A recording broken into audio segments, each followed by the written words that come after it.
तो कल हम जो है यहाँ तक अपन ने गर्मपंथियों का योगदान तक बात कर ली थी, और हमारा जो नेक्स्ट टॉपिक था उसका थंबनेल आपने देख ही लिया होगा। जो हमारा नेक्स्ट टॉपिक है वो बंगाल का विभाजन है। और बेसिकली ये जो तीनों चीज़ें ना, बंगाल का विभाजन, स्वदेशी आंदोलन और सूरत की फूट, ये तीनों ना इंटरकनेक्टेड है ना। इसलिए इन तीनों को अपन एक साथ ही पढ़ेंगे, ठीक है। तो बंगाल का जब विभाजन होता है ना, उस टाइम पे भारत का वायसराय लॉर्ड कर्जन था, है ना। लॉर्ड कर्जन उस टाइम पे वायसराय थे, और बंगाल का जो गवर्नर था वो ब्रेमफील्ड फुलर था। ब्रेमफील्ड फुलर का जो नाम मैंने यहाँ पे कोट किया है ना, उसका एक रीज़न है। उसका रीज़न क्या है? उसका रीज़न ये है कि ब्रेमफील्ड का एक स्टेटमेंट था। ब्रेमफील्ड यूँ कहते हैं कि मेरी ना दो पत्नियां हैं, है ना। मेरी नहीं, फुलर ये कह रहे हैं, है ना।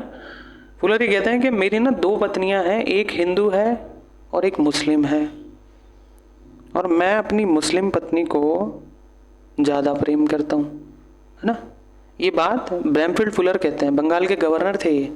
उस टाइम पे जो वायसरॉय थे वो लॉर्ड कर्जन थे। तो बेसिकली ये कोट मेरे कहने का अर्थ क्या था, आप अपना कॉन्सेप्ट बिल्ड करो कि बंगाल का गवर्नर इस तरीके का स्टेटमेंट दे रहा है, यानी उसका स्टेट ऑफ माइंड क्या था। क्या आपको इसमें से मुस्लिम तुष्टिकरण की बू नहीं आ रही? आपको लग नहीं रहा कि वो लोग ये कहना चाह रहे हैं कि हम जो है मुस्लिम तुष्टिकरण की मानसिकता से काम कर रहे हैं, है ना। तुष्टिकरण क्या होता है? तुष्टिकरण ये होता है, बेसिकली तुष्टिकरण का अर्थ ये है कि मान लो किसी की जो है गलत डिमांड है, किसी की मांगे गलत हैं, है ना। किसी भी तरीके से वो व्यक्तित्व गलत है, लेकिन फिर भी हम उसको खुश करने का प्रयास कर रहे हैं ताकि वो हमारे साथ रहे। इसको जो है आम भाषा में तुष्टिकरण बोलते हैं, ठीक है। उम्मीद है आप समझ पाए हो। तो ये बात मैं आपकी पृष्ठभूमि तैयार करने के लिए मैंने जो है फुलर का एक स्टेटमेंट आपको समझाया ताकि आप इसका थॉट ऑफ माइंड समझ पाओ। अब बात करते हैं बंगाल के विभाजन पे। देखो यार, बंगाल का जो विभाजन है वो 1905 में होता है, 16 अक्टूबर 1905, ठीक है। और इसकी जो योजना थी ना वो 1903 में तैयार हो गई थी। यानी इन्होंने विभाजन के 2 साल पहले से ही, है ना, विभाजन के 2 साल पहले से ही इन्होंने अपना माइंड बना लिया था कि बंगाल को जो है ना हमें विभाजन करना है। और अभी बात करेंगे कि इसके विभाजन के पीछे अंग्रेज क्या तर्क देते हैं, और बेसिकली वास्तविक रीज़न उसका क्या था, है ना, असली कारण क्या था, उस पर भी अपन बात करेंगे। तो बंगाल का विभाजन कर देते हैं, ये 2 भागों में बंगाल को बांट देते हैं, एक पूर्वी बंगाल और एक पश्चिमी बंगाल। पश्चिम बंगाल वाला वही क्षेत्र है जो आज हमारे भारत में है ना। और पूर्वी बंगाल जो बांग्लादेश वाला हिस्सा है। पूर्वी बंगाल में उस टाइम पे क्या क्या शामिल था, ठीक है, एक बार इस पे भी नज़र डाल लेते हैं। और पश्चिमी बंगाल में क्या क्या शामिल था, एक बार इस पे भी नज़र डाल लेते हैं, ठीक है। तो ढाका, राजशाही, चटगांव, ये 3 बड़े बड़े डिस्ट्रिक्ट्स थे जो पूर्वी बंगाल में शामिल थे। ढाका बांग्लादेश की राजधानी आज है ना। राजशाही और चटगांव ये भी उस दौर में पूर्वी बंगाल वाले हिस्से में शामिल थे, ठीक है। पूर्वी बंगाल वाला हिस्सा आपको याद है ना, जो बांग्लादेश वाला हिस्सा है ना, ये पूर्वी बंगाल वाला हिस्सा है इसका यहाँ पे, ठीक है। तो उम्मीद है आप समझ पा रहे हो कि अपन कहाँ की बात कर रहे हैं। पूर्वी बंगाल की जो राजधानी अंग्रेजों ने बनाई वो ढाका बनाई, जो आज बांग्लादेश की राजधानी है। और ये मुस्लिम बहुल क्षेत्र था, यानी मुसलमानों की पॉपुलेशन यहाँ ज़्यादा थी। पश्चिम बंगाल वाले क्षेत्र की बात कर लेते हैं अब। पश्चिम बंगाल वाले क्षेत्र में शेष बंगाल शामिल रह गया था पूर्वी बंगाल को अलग करने के बाद, प्लस बिहार, उड़ीसा, है ना। बिहार और उड़ीसा, जो आज का वर्तमान बिहार और उड़ीसा है ना, बेसिकली झारखंड को भी इसमें शामिल कर लो, है ना।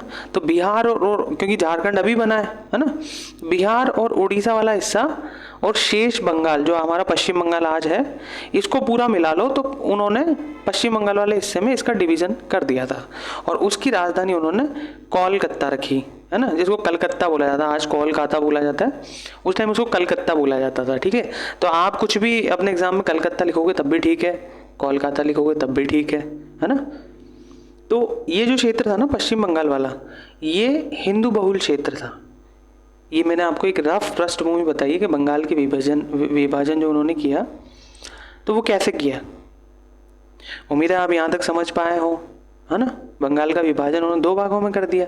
आपको ये भी पता लग गया कि पूरी बंगाल में कौन कौन से क्या क्या चीज़ें थी, राजधानी क्या थी, क्षेत्र बहुल किसका था, पश्चिम के बारे में भी ऐसा आपको पता लग गया। ठीक है, अब अपन जो है थोड़ा सा आगे बढ़ते हैं, इस कॉन्सेप्ट को थोड़ा सा आगे लेके चलते हैं। अब क्वेश्चन ये आता है कि क्या कारण थे, है ना भाई, रीज़न क्या थे बंगाल के विभाजन के, है ना। 1905 में जो बंगाल का विभाजन हुआ उसके रीज़न क्या थे। तो पहले अंग्रेज़ों का अगर पर्सपेक्टिव अपन देखें ना, तो अंग्रेज यूँ कहते हैं कि भैया प्रशासनिक असुविधा सबसे बड़ा रीज़न था। क्योंकि आप देखोगे आज आप पश्चिम बंगाल वाले हिस्से में अगर आप बिहार और उड़ीसा को भी अगर शामिल कर दो ना, आप बिहार और उड़ीसा को भी शामिल कर दो, इसको उड़ीसा बोला जाता है आज, है ना, तो उसको भी शामिल कर दो, आप देखो कितना बड़ा क्षेत्र निकल के आता है। तो आप सोचो कि उस दौर में तो पूर्वी बंगाल भी इसमें शामिल था, तो कितना बड़ा वो जो क्षेत्र बन के निकल के आ रहा होगा, है ना। तो इस तरीके का ये एक इनका पर्सपेक्टिव देते हैं कि भैया ये जो क्षेत्र है ना, इस पे शासन करना थोड़ा मुश्किल है, अपराध नियंत्रण थोड़ा मुश्किल है। तो हम चाहते हैं कि इसको हम 2 भागों में बांट दें। और एक चीज़ मैं आपको बता दूं, आज के जिले तो बहुत छोटे हैं। उस दौर में जिले हैं ना, जो ICS ऑफिसर के अंडर में जो आते थे, इंडियन सिविल सर्वेंट के, आज जिसको इंडियन एडमिनिस्ट्रेटिव ऑफिसर बोला जाता है, वो जिले ना आज के 3-4 जिलों को मिला लो आप, इतना बड़ा जिला हुआ करता था, है ना। और वो जो दौर था ना कलेक्टरों का, माई बाप जिनको बोला जाता था, एक्चुअल में कलेक्टर वही थे। उनके पास ना एडमिनिस्ट्रेटिव के साथ जुडिशियरी पावर्स भी थी, खड़े खड़े किसी को भी काला पानी भेजना। आपने प्रेमचंद का गोदान पढ़ा होगा, उसमें दारोगा गंडा सिंह जो है पूरे गांव को धमकी दे देता है कि मैं तुम्हें पूरे गांव को काला पानी कर दूंगा। तो आप सोचो कि उस दौर का ICS ऑफिसर कितनी बड़ी पावर रखता होगा, है ना।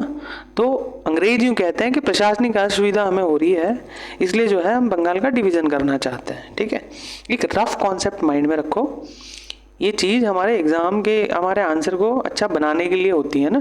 एक पर्सपेक्टिव जो है हमारा डेवलप होता है। और आपसे कोई ये कभी मान लो PT में कभी पूछ लें, बाकी एक्स्ट्रा फैक्ट यहाँ से PT का बन सकता है। बाकी एक आंसर की पृष्ठभूमि बनाने के लिए, हमारे कॉन्सेप्चुअल अंडरस्टैंडिंग के लिए चीज़ें हमें पता होनी चाहिए कि अंग्रेजों का क्या कारण था, है ना, अंग्रेज क्या कारण बता रहे हैं। लेकिन हम वास्तविक कारण पे भी बात करेंगे, है ना, क्योंकि हमें तो अपने आंसर में डिटेल देना होता है ना, मूल्यांकन जो हम करेंगे, निष्कर्ष देंगे पूरा। ठीक है, तो बेसिकली वास्तविक कारण क्या था। वास्तविक कारण था क्रांतिकारी आंदोलन और उभरते हुए राष्ट्रवाद की हत्या करना।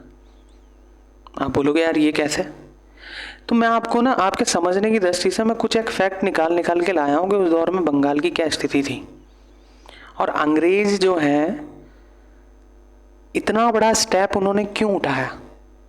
और मैं जो यहाँ पॉइंट लेके आया हूँ आपके लिए कि वास्तविक कारण था क्रांतिकारी आंदोलन और उभरते हुए राष्ट्रवाद की हत्या करना। तो ये चीज़ मैं क्यों कह रहा हूँ, ये चीज़ मैं इसलिए कह रहा हूँ समझने की दृष्टि से, जो मैंने हेडिंग डाल रखा है, एक बार इस पॉइंट को समझने के लिए कुछ फैक्ट्स पे आप नज़र डालो। देखो यार, जो बंगाल था ना, वो प्राचीन काल से एक विकसित सूबा था। सूबा माने तो एक क्षेत्र विशेष होता है ना, एक डिस्ट्रिक्ट बोल लो आपको, एक क्षेत्र विशेष होता है। तो प्राचीन काल से बहुत विकसित था, क्योंकि आपने एंशियंट इंडिया में पढ़ा होगा ताम्रलिप्ति बंदरगाह। ताम्रलिप्ति बंदरगाह से हम बहुत व्यापार किया करते थे एंशियंट टाइम में। रेशम मार्ग वगैरह का आपने नाम सुना होगा। एंशियंट हिस्ट्री पे जब अपन बात करेंगे तो उस पर बात करेंगे, लेकिन रफ कॉन्सेप्ट डेवलप करो। एंशियंट टाइम में बंगाल में ताम्रलिप्ति बंदरगाह था, ठीक है। और आपको पता होगा मुगल काल में और अंग्रेजों के काल में भी इसका महत्व था।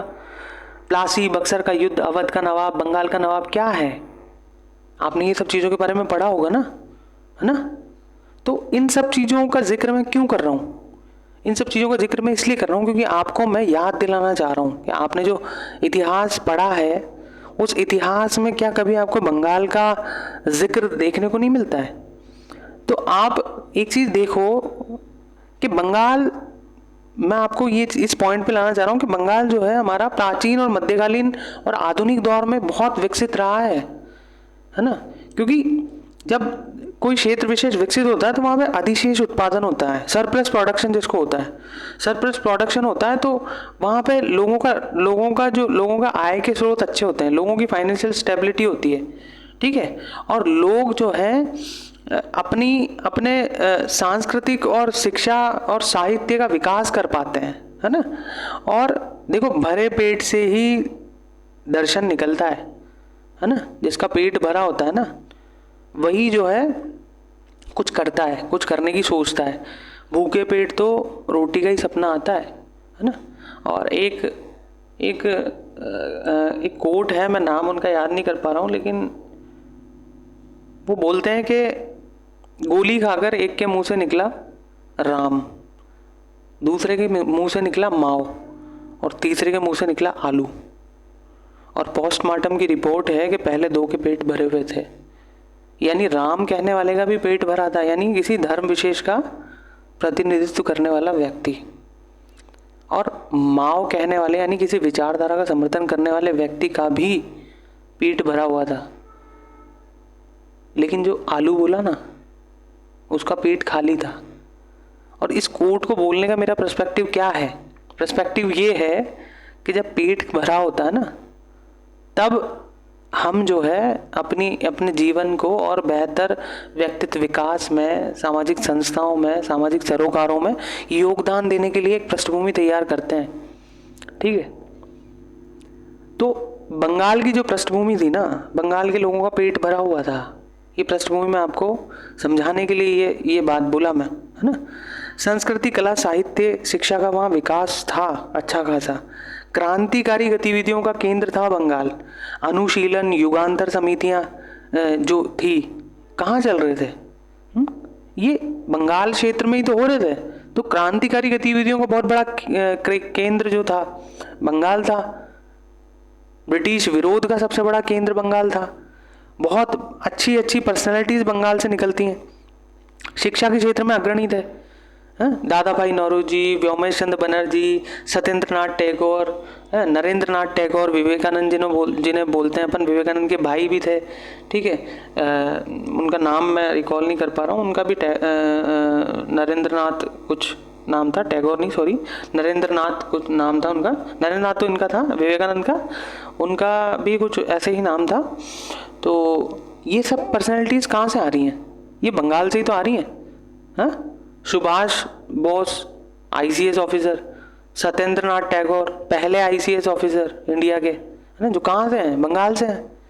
तो ये सब पर्सनैलिटीज़ जो हैं एक क्षेत्र विशेष से क्यों निकल रही हैं?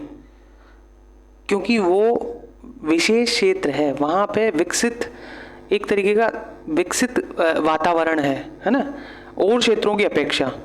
तो संस्कृति, कला, साहित्य का वहाँ विकास है। क्रांतिकारी गतिविधियों का बंगाल केंद्र था। शिक्षा के क्षेत्र में अग्रणी था। मैंने अभी आपको कुछ नाम बताए, सत्येंद्र नाथ टैगोर, है ना, फर्स्ट ICS ऑफिसर, और सुभाष बोस, कई सारे लोग थे, है ना।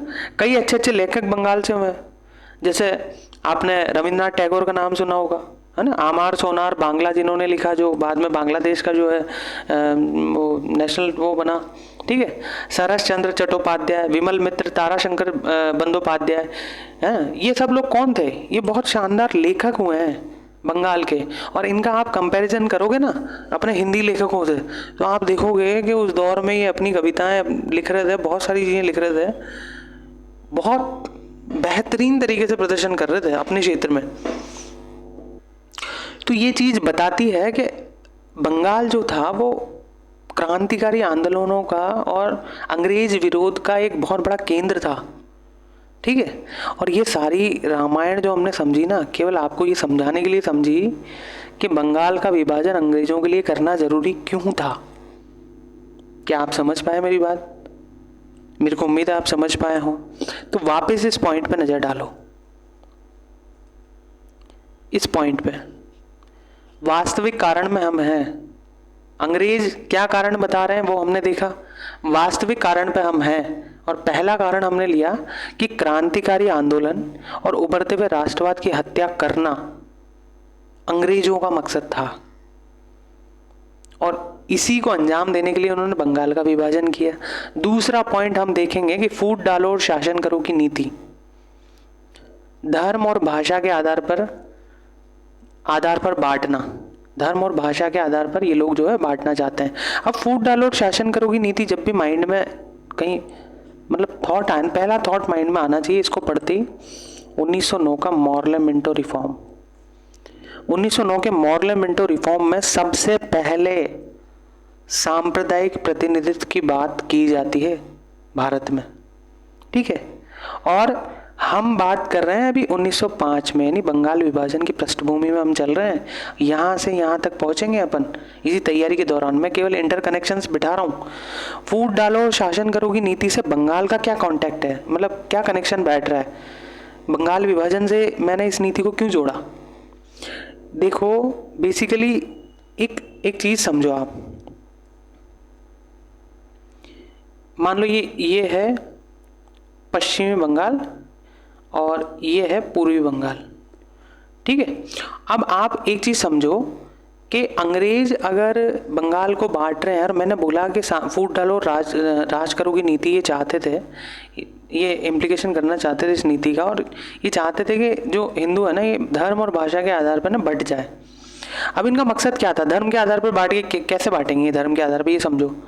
हमने भी थोड़ी देर पहले बात की, जो पूर्वी बंगाल था ना, वो पूर्वी बंगाल क्या था, पूर्वी बंगाल मुस्लिम बहुल था, और जो पश्चिमी बंगाल था वो पश्चिमी बंगाल क्या था, पश्चिमी बंगाल हिंदू बहुल था। अभी थोड़ी देर पहले हमने बात की कि जो पूर्वी बंगाल है वो मुस्लिम बहुल है और जो पश्चिमी बंगाल था वो हिंदू बहुल था, ठीक है। तो अंग्रेज ये चाहते थे कि जो ये बंगाल के लोग हैं ना, इनको अपन ऐसा बांट दें, और जो मुस्लिम बहुल लोग हैं ना उनको हम ये आश्वासन दे दें कि देखो यार, तुम अगर पूरा बंगाल एक रहेगा तो तुम अल्पसंख्यक रहोगे, लेकिन अगर हम तुम्हें पूर्वी बंगाल बना करके अगर एक सेपरेट वो कर देते हैं तुम्हारा पार्ट, तो तुम हिंदुओं के शासन से बच जाओगे, है ना।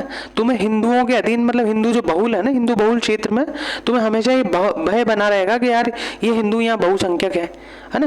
तो देखो हम तुम्हारा अच्छा चाहते हैं, तुम ये मत सोचो कि हम तुम्हारा बुरा चाहते हैं, है ना। हम तुम्हारे अच्छे के लिए जो है बंगाल का विभाजन कर रहे हैं। तो फूट डालो और शासन करो की नीति में अंग्रेज क्या चाहते थे कि मुस्लिम तुष्टीकरण हम कर दें, ताकि मुसलमान जो है हमें सपोर्ट करने लगे, है ना। इनको हम ये भावना इनके मन में बिठा दें कि देखो हम ना तुम्हारे लिए हैं। कॉन्सेप्ट बिल्ड करो, कहानी को समझो। ये कहानी मैं आपके लिए, आपको कनेक्ट करने के लिए बता रहा हूँ, है ना। मुस्लिम तुष्टीकरण की जो भावना वो चाहते थे, वो धर्म के आधार पर कैसे पूरा करना चाह रहे थे, ऐसे पूरा करना चाह रहे थे जो अपन ने भी बात की कि पूर्वी बंगाल में जो मुस्लिम बहुल था उसको ये आश्वासन देना चाह रहे थे इनडायरेक्टली कि देखो ये जो डिवीजन हमने किया है ना, ये तुम्हारे लिए किया है। अब भाषा के आधार पर आओ, भाषा के आधार पर कैसे तुष्टीकरण था। भाषा के आधार पर ऐसे था कि जब पूर्वी बंगाल अलग हो गया, पूर्वी बंगाल में जो है मुस्लिम बहुल हो गया, तो बचा पश्चिम बंगाल।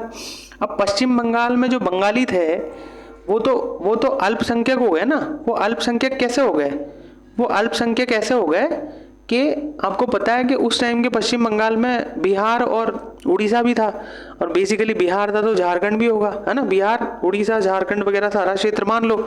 तो उस दौर का पश्चिम बंगाल कितना बड़ा होगा सोचो, है ना। तो बेसिकली यहाँ हिंदू बहुल है, लेकिन क्या बंगाली यहाँ बहुल होंगी, बंगाली भाषा यहाँ बहुल थोड़ी होगी। तो यहाँ पे उन्होंने बंगालियों को अल्पसंख्यक कर दिया भाषा के आधार पर, और यहाँ पे उन्होंने जो है हिंदुओं मुस्लिमों को बहुसंख्यक कर दिया धर्म के आधार पर। तो ये उनकी नीति थी बंगाल को डिवाइड करने की। डिवाइड एंड रूल की जो पॉलिसी वो लेके आना चाहते थे ना, जो पृष्ठभूमि वो तैयार कर रहे थे बंगाल विभाजन के बाद, वो उनकी मानसिकता ये थी जो अभी हमने समझी। तो वास्तविक कारण हमने दो देखे। अब देख लेते हैं कि बंगाल विभाजन का प्रभाव क्या हुआ या घटनाएं कौन कौन सी उस दौर में हुई। सबसे पहली चीज जो हुई ना, एक आंदोलन शुरू होता है, उसको बोलते हैं स्वदेशी आंदोलन, है ना। तो स्वदेशी आंदोलन शुरू हो जाता है, और स्वदेशी आंदोलन जो है उसमें प्रमुख जो कार्य थे ना वो ये हो रहे थे कि शिक्षा संस्थाओं की स्थापना करने पर जोर दिया गया कि हम ना हमारी शिक्षा संस्थाओं की स्थापना करेंगे, है ना। हम अंग्रेजों की शिक्षा पद्धति का बहिष्कार करेंगे। कोलकाता नेशनल कॉलेज की उस टाइम पे स्थापना हुई। राष्ट्रीय शिक्षा परिषद का गठन हुआ 1906 में, ठीक है। और आमार सोनार बांग्ला की रचना रविन्द्रनाथ टैगोर करते हैं, जो कि बाद में बांग्लादेश का नेशनल एंथम बना। 16 अक्टूबर को जिस दिन बंगाल का विभाजन हुआ, इस स्वदेशी आंदोलन की पृष्ठभूमि के तहत जो कार्य किए गए ना, वो बता रहा हूं मैं, काला दिवस के रूप में उस दिन को मनाया गया। और बंगालियों ने एक दूसरे को राखी बांधी, ये महसूस कराने के लिए एक दूसरे को कि हम एक हैं। ये अंग्रेज इनकी फूट डालो राज करो की नीति से हमारी भावना को अलग नहीं कर सकते, है ना, हम एक हैं। ये राखी बांध के उन लोगों ने एक दूसरे को ये महसूस करवाया। अरांधन का आयोजन किया उन्हें। अरांधन में उन लोगों ने चूल्हे नहीं जलाए उस दिन, किसी के भी घर में जो है चूल्हे नहीं जले, है ना। तो ये एक तरीके का उनका प्रतिकार स्वरूप वो दिखा रहे थे कि भाई हम जो है ब्रिटिशर्स की इस नीति का विरोध करते हैं। समझे आप मेरी बात को? तो बंगाल विभाजन की दौर में ये कुछ घटनाएं थी मुख्य। एक और चीज बंगाल आंदोलन के दौरान जो हो रही थी वो ये थी कि नरमपंथियों और गरमपंथियों के बीच में विवाद होने लग गया। अब भैया विवाद क्या था ये तो आप पिछले लेक्चर्स आपने अगर देखे हैं तो आपको शायद अच्छे से समझ आ रहा होगा। अगर आप इस सीरीज़ को लेक्चर वाइज फॉलो कर रहे हैं तो आपको पता होगा कि नरमपंथी क्या थे, मांगे क्या थी, उदारवादी कौन थे, ये उग्रवादी कौन थे, क्या मांगे थी। ठीक है, तो एक सबसे बड़ी चीज़ जो यहाँ देखने को मिलती है ना वो ये है बंगाल विभाजन के बाद कि स्वदेशी आंदोलन जब चल रहा था तो स्वदेशी आंदोलन के ही एक मुद्दे पे दोनों में जो है दोनों अड़ जाते हैं अपनी बात पे, है ना। गरमपंथी और नरमपंथी। गरमपंथियों में कौन थे? वही उदारवादी नेता हमारे। और उग्रपंथी गरमपंथियों में कौन थे? लाल बाल और पाल जैसे लोग, ठीक है, हमारे जो उग्रवादी नेतृत्व करता थे राष्ट्रीय आंदोलन के। तो सबसे पहला जो इनकी लड़ाई का मुद्दा था वो ये था कि जो आंदोलन है ना, ये जो बंगाल विरोध के लिए जो आंदोलन चल रहा है हमारा स्वदेशी आंदोलन जो हमने चलाया है, इसको हम बंगाल तक सीमित रखें या पूरे भारत में जनमत इसके लिए तैयार करें, है ना। तो नरमपंथी ये चाहते थे कि इस आंदोलन को आप बंगाल की पृष्ठभूमि तक सीमित रखो, केवल बंगाल तक आप सीमित रखो स्वदेशी आंदोलन को। ये जो शिक्षा संस्थाओं की स्थापना चल रही थी, है ना, और भारतीय संस्कृति पर बल देने के लिए राष्ट्रीय शिक्षा परिषद का गठन किया गया भारतीय शिक्षा को प्रमोट करने के लिए, है ना। और तो ये नरमपंथी ये चाहते थे कि आप ना इन सब चीज़ों को बंगाल तक सीमित रखो। लेकिन उग्रपंथी जो थे हमारे एक्सट्रीमिस्ट लीडर्स वो यूँ कहते नहीं, यही तो मौका है और हम जो है इस मौके का पूरा फ़ायदा उठाएंगे। तो वो ये चाहते थे कि नहीं, हम तो देश के कोने कोने तक जहाँ तक भी हम जो है जनमत का निर्माण कर सकते हैं वहाँ तक हम अपनी बात को लेके जाएंगे। तो ये एक बहुत बड़ा रीज़न था कि सूरत की फूट हमें देखने को मिलती है ना। अब एक दो चीज़ें और देख लेते हैं कि और क्या क्या मतभेद थे गरमपंथी और नरमपंथियों के बीच में इस दौर में। तो जो नरमपंथी लीडर्स थे ना हमारे, वो ये चाहते थे कि आप ना केवल ब्रिटिश वस्तुओं का बहिष्कार करो, केवल ब्रिटिश गुड्स का बहिष्कार करो। अगर आप अपना विरोध प्रदर्शन दिखाना चाहते हो, अपना गुस्सा जो है अब जाहिर करना चाहते हो अंग्रेजों के सामने, तो आप केवल ब्रिटिश गुड्स का बहिष्कार करो। लेकिन गरमपंथी चाहते थे कि नहीं, पूरी अंग्रेजी शिक्षा और संस्कृति का ही बहिष्कार करेंगे हम तो, है ना, क्योंकि यही तो मोमेंट है जब हम जॉन बुल को जो है घेर सकते हैं। जॉन बुल कौन था? आप प्रीवियस ईयर का लेक्चर आपने देखा है तो आपको पता होगा जॉन बुल कौन है ना। तो गरमपंथी ये चाहते थे कि नहीं, हम अंग्रेजी शिक्षा और संस्कृति का भी बहिष्कार करेंगे। और इसी दौर में 1905 और 1906 के कांग्रेस अधिवेशन में बहुत ज़्यादा तनाव उत्पन्न हो जाता है। 5 वाले कांग्रेस अधिवेशन में भी बहुत तनाव रहता है। बंगाल का विभाजन हो गया था, स्वदेशी मूवमेंट चल गया, है ना, और लोगों के अंदर ये भावना भी आ गई कि यार ये संवैधानिक साधनों से कुछ होने वाला नहीं है। ये जो नरमपंथी नेता जो नेशनल कांग्रेस के फ्रंट से जो है भारतीय जनता का नेतृत्व कर रहे हैं ना, इनकी मांगों से कुछ होने जाने वाला है नहीं। प्रेयर, पिटीशन, प्रोटेस्ट से कुछ नहीं होगा। अब धरना करना पड़ेगा, प्रदर्शन करना पड़ेगा, बहिष्कार करना पड़ेगा, ठीक है। तो 1905 और 1906 के कांग्रेस अधिवेशन में बड़ा तनाव रहता है और इसी तनाव को दूर करने के लिए 1906 में दादा भाई नौरोजी को कांग्रेस का अध्यक्ष चुना जाता है ना। हालांकि आप बोलोगे दादा भाई नौरोजी को, वो तो नरमपंथी थे, तो उनको कैसे सर्वसम्मति से चुन लिया गया क्योंकि दादा भाई नौरोजी को grand old man of India बोला जाता है। उनका गरमपंथ में भी उतना ही सम्मान था जितना नरमपंथियों में था, और वो एक तरीके से मध्यस्थ की भूमिका निभाने के लिए जो है दादा भाई नौरोजी के नाम पे आम सहमति बन जाती है और 1906 के अधिवेशन में दादा भाई नौरोजी अध्यक्ष बन जाते हैं, है ना। लेकिन अध्यक्ष तो बना लिए जाते हैं। अब आपको मैं एक चीज़ और एक्स्ट्रा फैक्ट बता दूं, दादा भाई नौरोजी पहली बार फर्स्ट टाइम कांग्रेस के मंच से अगर कोई व्यक्ति स्वराज शब्द का इस्तेमाल करता है तो वो दादा भाई नौरोजी हैं। स्वराज मतलब भारतीयों का राज, लेकिन उन्होंने एक्सप्लेन नहीं किया कि हमारे स्वराज का अर्थ क्या है। उन्होंने लोगों पे छोड़ दिया, गर्मपंथियों नरमपंथियों पे छोड़ दिया। बेसिकली उन्होंने गर्मपंथियों को खुश करने के लिए स्वराज की मांग रख दी थी अपने उससे। देखो विरोध तो चल ही रहा था स्वदेशी मूवमेंट के टाइम पे, है ना, स्वदेशी मूवमेंट चला के, है ना। कांग्रेस में भी विरोध चल रहा था, अपने अपने अध्यक्ष को ये लोग बनवाना चाहते थे। और अध्यक्ष को लेकर लड़ाई इसलिए चल रही थी क्योंकि जो कांग्रेस का अध्यक्ष होता है ना, उसके पास उस पूरे वर्ष का कार्यक्रम डिसाइड करने का पावर होता है, नीतियाँ, ठीक है। तो जिस धड़े का अध्यक्ष चुना जाएगा उसी विचारधारा को केंद्र में रख के वो अध्यक्ष अपनी नीतियां डिसाइड करेगा, है ना। तो नरमपंथी रहेंगे तो नरमपंथियों का ही बोलबाला रहेगा, गर्मपंथी बनेंगे तो गर्मपंथियों का बोलबाला होगा, है ना। तो इसी चीज को लेके दोनों धड़े आपस में लड़ रहे थे कि हमारा अध्यक्ष चुना जाए, हमारा अध्यक्ष चुना जाए। और यही चीज 38-39 में भी देखने को मिलती है, जब सुभाष बोस वो जीतते हैं। किसको हरा के? पट्टाभी सीतारमैया को हरा के। और पट्टाभी सीतारमैया कांग्रेस की तरफ से थे, जिनको गांधी जी का समर्थन प्राप्त था। बोस जीत जाते हैं। देखो यार, बोस ना सत्ता के भूखे नहीं थे, है ना। आप ये मत सोचोगे, अगर जो पहली बार इन सब चीज़ों को जान रहे हो वो सोचेंगे यार बोस इतने वो थे क्या जो कांग्रेस के लीडर को हरा के, और है ना, ऐसा इतनी उनके अंदर वो थी क्या, कांग्रेस के साथ नहीं खड़े हो सकते थे क्या? भैया वो आईसीएस ऑफिसर से त्याग पत्र दे के आए थे। सत्ता के भूखे होते तो इतना बड़ा पद था उनके पास, है ना। और उस टाइम पे डेमोक्रेसी नहीं थी इंडिया में। आईसीएस लाट साहब होते थे, माई बाप होते थे, समझ रहे हो ना आप। आज डेमोक्रेसी है, उस टाइम नहीं थी। सत्ता की भूख नहीं थी उनको। वो अलग बात है कि गांधी उस दौर में कह देते हैं कि पट्टाभी सीतारमैया की हार मेरी हार है ना। हालांकि बोस उस टाइम पे फिर जो है कांग्रेस कार्य समिति से इस्तीफा दे देते हैं, फिर वो अपना एक अलग वो चलाते हैं। अपन बात करेंगे उन पर बाद में। लेकिन वापस मैं आपको 1905-6 में लेके आता हूँ कि यहाँ पे गर्मपंथ और नरमपंथ के बीच में बहुत ज़्यादा स्ट्रेस हो गया था, है ना। और इसी का परिणाम था कि 1907 में सूरत का कांग्रेस अधिवेशन होता है और कांग्रेस का विभाजन हो जाता है। नरमपंथी स्वदेशी आंदोलन से अलग हो जाते हैं और गर्मपंथियों का अंग्रेज सरकार दमन कर देती है। अब आप बोलोगे कि ऐसा कैसे हुआ? ऐसा ऐसे हुआ कि जब नरमपंथियों ने अपना मुख मोड़ लिया ना, तो अंग्रेजों को पावर मिल गई, है ना। नरमपंथियों ने साथ छोड़ दिया इनका, अंग्रेजों ने कर दिया इनको सबको सीधा कि भैया बताएं तुम्हें स्वदेशी आंदोलन बहिष्कार और ये और वो फलाना क्या होता है।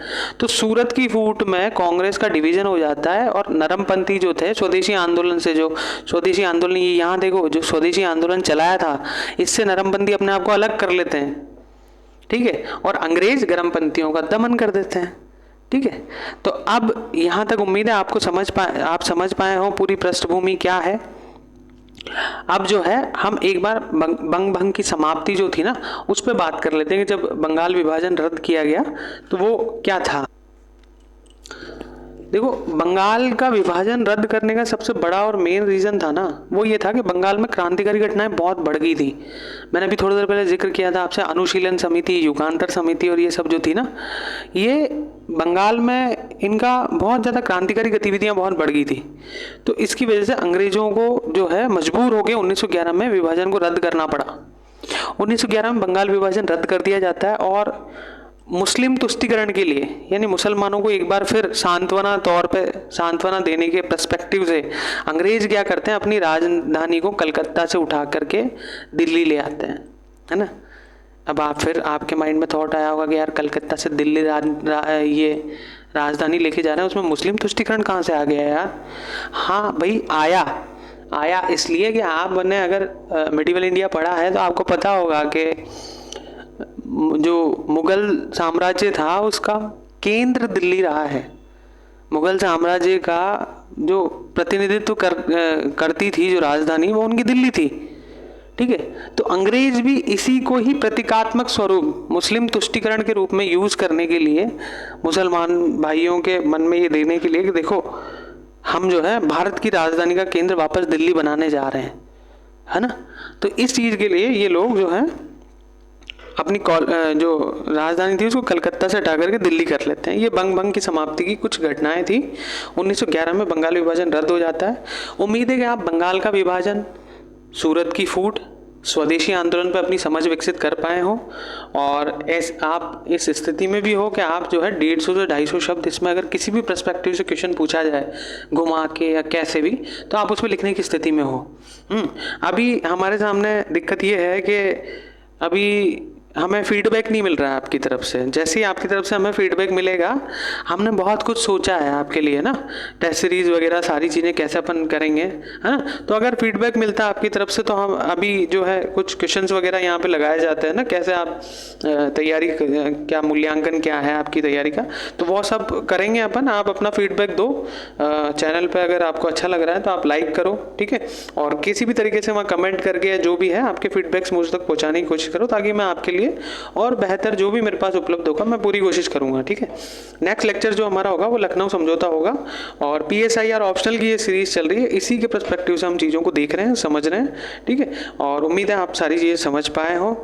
बहुत बहुत धन्यवाद। अगर लेक्चर आपको समझने में दिक्कत आई है तो एक बार आप फिर से इसको देखिएगा। कोई डाउट हो तो आप जो है कमेंट सेक्शन में बताओ, है ना, तो अपन डाउट्स पे काम करेंगे।